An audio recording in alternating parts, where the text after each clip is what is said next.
Welcome, Alex. Appreciate it. Can you just take us through the process of Urban contacting you and you accepting the job? I know you had offers to be an SEC D coordinator. Can you take us through that process? Well, I think anything, when you have opportunities, those stem from, having success at wherever you've been. And so that's always your number one motivation, probably in any business, but certainly in ours, is to make sure that you're accomplishing whatever goals you have, set for your current team, at that time. And so had some successes out there at Washington State, and opportunities presented themselves as a result. And then as you go through that, you look at pluses, minuses, and certainly there's a lot of pluses at a place like Ohio State. And I'll say this is anytime you devote your life to a profession, and one of the elites programs, organizations with an elite coaching staff and elite leadership, you have a chance to take one of those phone calls. You have to be really have your antennas up, and if that's not an opportunity you're going to look into, you better have some good reasons. And I couldn't find enough good reasons to maybe look at some of those other opportunities that you mentioned. And it stems from, again, the elite of the elite in this building, on this campus, and in that coaching staff, or on this coaching staff, pardon me. So it was an opportunity that was thrilled to talk with Coach and talk with Coach Schiano and the rest of the coaching staff. So thrilled to be here. At Washington State, of course. What's your base defense? Is it more of a 4-3, 3-4, and how much do you like to mix things up?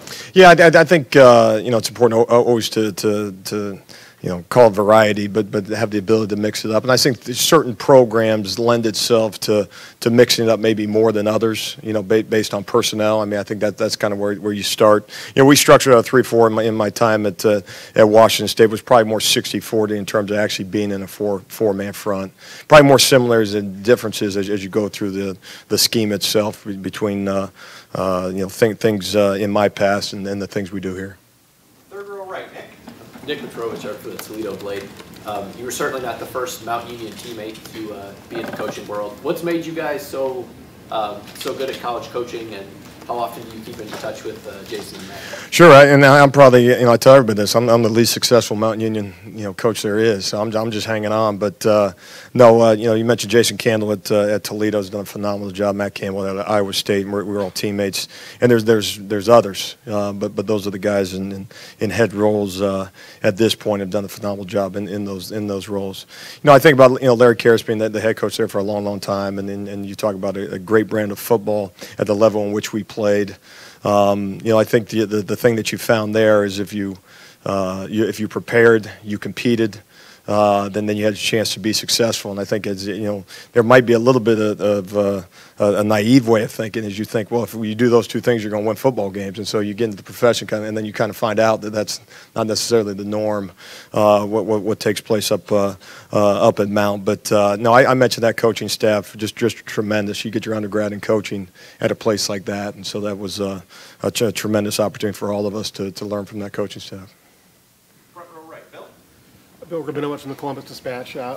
First of all, what does it mean to you to come back to Ohio, being a Grove City guy? And secondly, you're joining a staff with Greg Schiano, a very accomplished staff. How do you mesh what you do, your personality, or your ideas with what is already here? Sure. And I'll answer the second question first. I'll say, my role here is to help in any way I can in terms of adding value to the defensive side of the ball and adding value from a recruiting standpoint. And I think that's the charge of any assistant coach at every program. Whatever titles or roles that you're given, your job is to exceed the expectations of the head coach. And obviously the expectations here are very, very high. And so, from that standpoint, feel very comfortable in working with this coaching staff, and what a great group of mentors to young men, and what a great you talk about elite coaches, and I just keep coming back to that. So thrilled that way, and then certainly from a local standpoint, Ohio is home. My wife's from Alliance, Ohio. For the last we haven't lived in state since graduating college, so it's been like 17 years, 16, 17 years since we lived in the state. So we vacation in Ohio. I mean, that's kind of as you go around the country and all the stops along the way and coaching. But most certainly this is home. And is that the driving force in this opportunity? No. It's the program, it's the university. But obviously that to suggest that's not an added bonus, I'd be lying to you. We were as a family. My grandparents had season tickets. I was born at Ohio State University Hospital, and my brother as well. And so this is what we knew growing up in terms of college football. Then you find out it's not all like this. So that was an eye opener as you kind of grow up. You kind of expect everything to be the horseshoe, and you find out it's not. But no, it's what we knew growing up.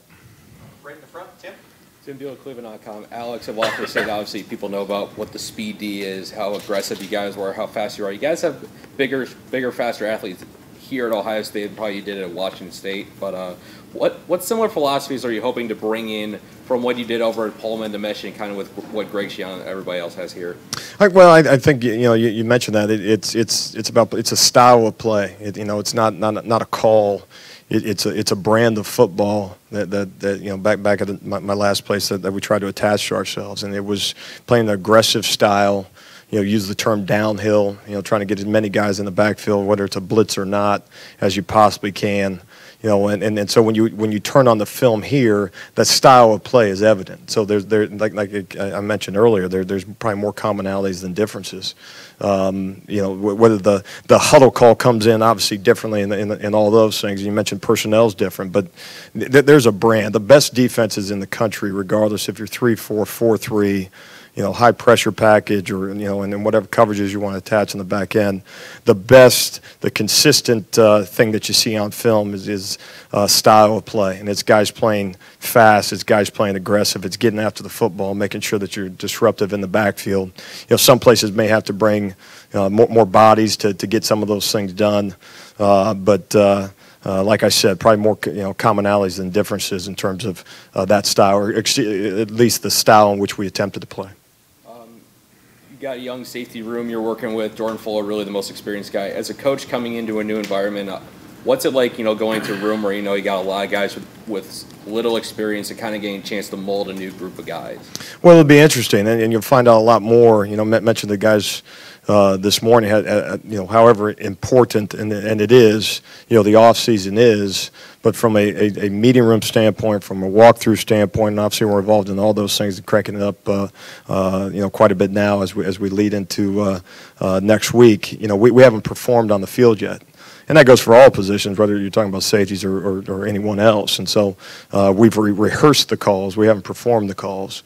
Life changes when there's football out there, and so we're going to find out next week. But that's an impressive group of guys. I think we have good speed, good movement skills as you look at it. I think the film suggests that Jordan Fuller can be an elite defensive back in this conference and on a national level, and we got to make sure that the other guys respond to the challenges that are put forth in front of them in terms of who's going to be the two starting safeties and the two safeties behind them, and then who's going to compete for playing time come fall. You obviously got football bloodlines. Your uncle's Gary Pinkel. You got to work with him a little bit in Missouri. What was the biggest thing you learned from him when you were on his staff? On his staff, I think if you interviewed any one of those guys, it was attention to detail and discipline, and that's something that when you are kind of brought up that way in the coaching ranks, it really serves you, regardless of whatever staff that you're on. I mean, so it gives you something to hang your hat on. Making sure that as you approach from a game planning standpoint, but also just from a recruiting standpoint. There's a plan. It's attention to detail. It's discipline. Making sure you're. And if I didn't say those things, you'd be mad at me too, because that was ingrained in us. Going back to my years as a graduate assistant several years ago, and then back, in the SEC a few years ago, we had some successes there. But no, it's attention to detail and discipline in absolutely everything that you do, and make sure you have a plan for everything. Those are the key things. Third row left, Dan. Alex, Dan Hope from 11 Warriors. Alex, when you have the opportunity to come in and work not only for Urban Meyer, but with Greg Schiano as defensive coordinator, as you kind of look ahead to your potential future as a coach, how much of an advantage is it for you to have the opportunity to come in and work with two guys who have been head coaches at this level? Well, it doesn't happen, and that's just the reality of it. Those opportunities don't present themselves in this profession, and so that's something that is absolutely thrilling. Obviously, once you get in the walls and once you get in the building and once you get in the meeting room and ultimately practice come next week, the focus is making sure that you're doing right by this program, doing a great job from a developmental standpoint with those guys, coaching the room and all those things, and so looking forward as to what those relationships or the learning experiences that you can gain from being around those individuals, and there's more guys on the staff that you can learn from as well. But I mentioned it earlier, to be around an elite group of coaches and an elite leadership, that doesn't happen in our business very often. I've been in it long enough to appreciate that. And so absolutely, again, selfishly, awfully excited to be able to work for and work with this staff. Had some opportunities that he ultimately decided to turn down, but when you came in here, did you know that he would be back, or were you uncertain if you might have to take over as defensive coordinator? No, I took this role knowing what the role was going to be, so there was no looking forward, and nor is there now. Second row right, Tony. Tony Gerdeman, the Ozone. Speaking with the new Ohio State basketball assistants last summer, they talked about in recruiting just having the black O on your chest, how many more doors that gets you in. I'm wondering how your first couple of months of recruiting has been, and are you seeing what's it like getting into more doors, I guess? Well, I think that the initial conversation is certainly different, and that initial phone call and getting guys to call you is a little bit easier than maybe some of my past stops. But in the end, it's about making sure that you're getting the right student athlete to bring to your program. So and it's there's more to it than just that initial reaction. But no, there's a brand attached to Ohio State, and that's putting it mildly. And it's a rare opportunity to have that brand on your Nike pullover or your polo, and so you better take advantage of it. But you also know there's an awesome responsibility that comes with that too. Front row right, Austin. Austin Ward, Land of 10. Alex, you and Coach Schiano both have backgrounds with safeties. I think we all assumed that you would work in the secondary. I don't know how much, this might be a Coach Meyer question, but how is this new structure going to work? Is Coach Schiano still involved in the secondary? What's his responsibility, your responsibility when it comes to putting together that back end now? Well, and I'll be coaching the safeties, and Coach Johnson, we have a chance to visit with here shortly. We'll be coaching the corners, but beyond that, in terms of the specifics, Coach Meyer can answer that better.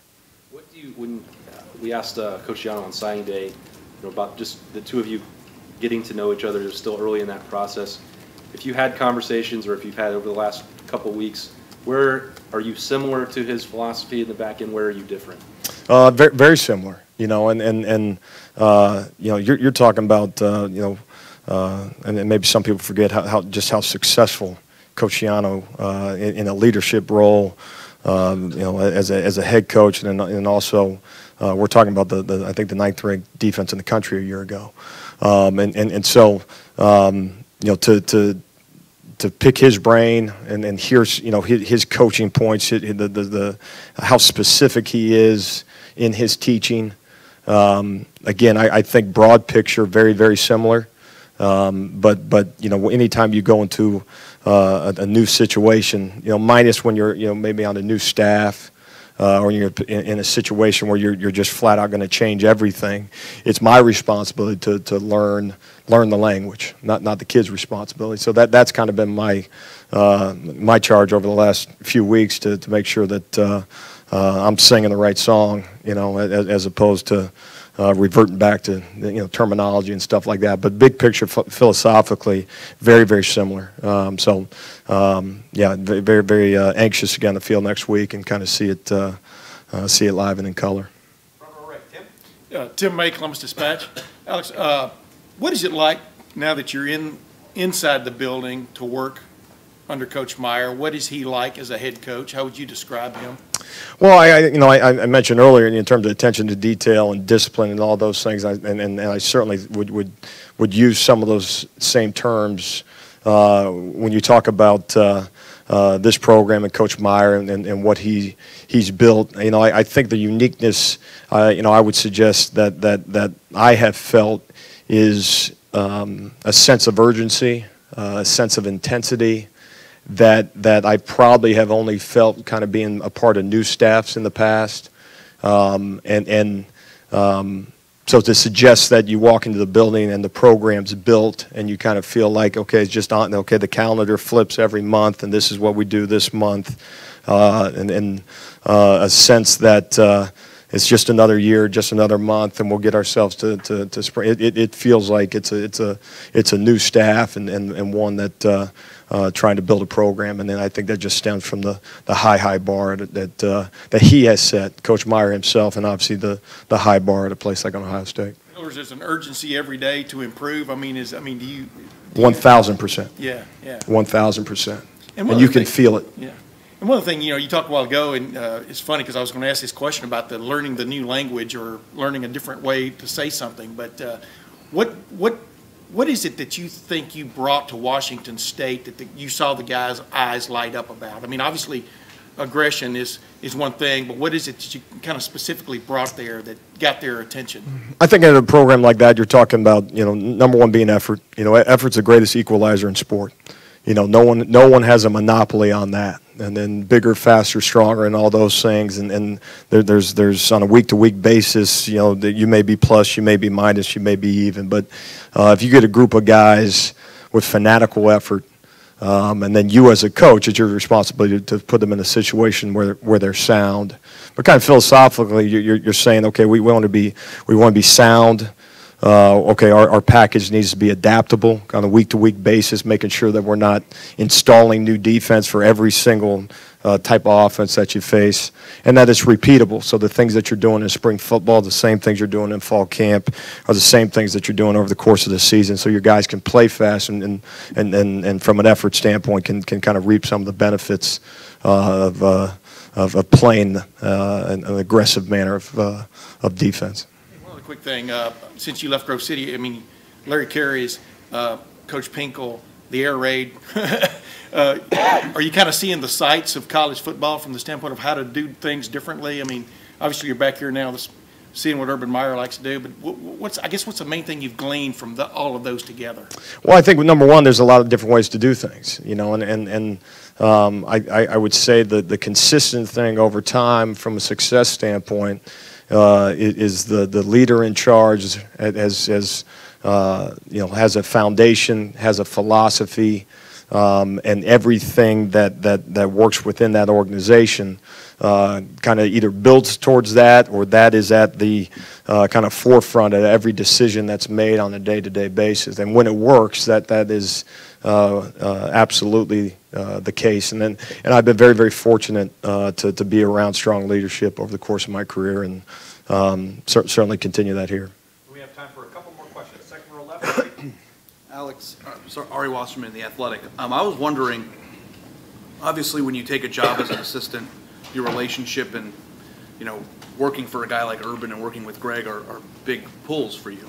I was wondering, obviously you just got done working for a pretty eccentric guy. He's a very different guy. A lot of people in the college football world know Mike Leach and a lot of the rants he went on and things. What was it like working for somebody like that? How was he really? And how much of a departure from maybe that type of personality is Urban Meyer, and obviously what that adjustment might be like? Well, comparing the two, I'll start there. There is no comparison, and that's I'll leave it there. There's no comparison between the two, you know, in terms of the day-to-day and those things. But, you know, Coach Leach was very, very good to me. He gave me an opportunity. You know, he hired the safeties coach at the University of Missouri. We had success at Missouri and played for a couple of SEC championships and those things. So, but he gave me an opportunity to be a coordinator, and that's a big hire for a guy that he didn't know. So, you know, indebted to him, and he was good to me over the years, because it certainly wasn't just an easy ride over the last 3 years at that program as we attempted to build that as high as we could make it. And so very, very appreciative of Coach Leach, and the opportunity that he presented was one where you had full autonomy on one side of the football. And that's a unique thing in this profession, to say sink or swim, go run a side of a football, especially as a first-time coordinator. And so that was a very enticing kind of you know, role that was presented to me, and you know, something that attempted every day to take advantage of, and you know, like to think we had some success in our time there. Is it going to be an adjustment for you personally, going from working for a guy like, I mean, we have no real clue of what it's like being near him every day. I just didn't know. Yeah. Is it like it is when we see these things on TV of him going on rants about weddings and certain things, and how different? 1,000%. That's how it is all the time? 1,000%. He does a great job. What's that? Are you going to miss that? Like, is it, because I don't think, I mean, I know Urban does his photobombing things and all that stuff, but like, I know it's going to be completely different, I feel like, for you. Right, and but I think to somehow suggest 3 years with Coach Leach is now, you know, my expectation for a working environment would not necessarily be accurate. So, but no, it absolutely is different, but it also goes back to there's a number of ways to do it, you know, and his way works for him.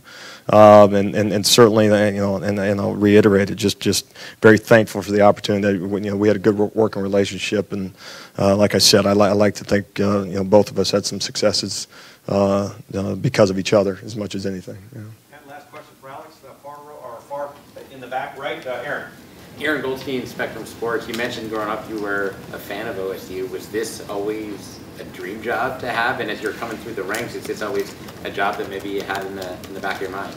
Yeah, I don't think I was naive enough to think or dream of that. I think once you get into this profession, you know, number one, you just want to get a job. You know, and then once you get one, you know, once you're a GA, then, you know, you want to be a position coach. You want to run your own room. You want to get on the road recruiting. I was able to do that initially at the University of New Hampshire, and then it's, well, what's the next opportunity? And you want to make sure that as best you can, they kind of have that type of career arc. And then, you know, at some point you think about being a coordinator and that. But I think the kind of dreams kind of go away once you realize how hard this business is, and how many guys are out there that are exceptional coaches that aren't presented with opportunities. So I think I probably crossed that off a long time ago. But certainly, you know, like I said, this has been home, and grew up more than aware of this place. It was. We were certainly fans. Being from here, does that give you any type of advantage just on the recruiting scene in Ohio?